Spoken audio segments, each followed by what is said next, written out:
Et non, le cinéma italien ne se limite pas à La vie est belle de Roberto Benigni. Buongiorno principessa. En effet, il est beaucoup plus large que ça. Le cinéma italien, c'est un cinéma qui a été touché, marqué à jamais par la période fasciste.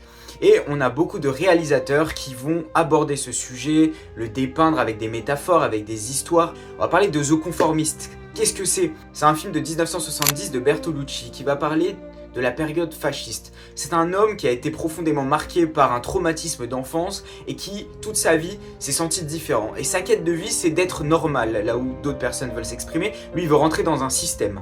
Et ça tombe bien, le système politique actuellement en place est très strict et est fait pour formater l'être humain sans qu'il n'ait de liberté propre. Donc tu t'en doutes bien, il va vouloir intégrer ce système fasciste en devenant l'un de ses agents secrets finalement. Mission qui va être un peu la mission de son baptême, c'est de détruire son mentor, celui qui représente la liberté, celui qui représente la différence, l'expression, et qui en fait est matérialisé en un prof de philosophie qui est aussi un leader de la résistance antifasciste.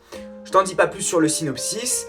En termes esthétiques, ça va être beaucoup de minimalisme, ça va être beaucoup de images ternes.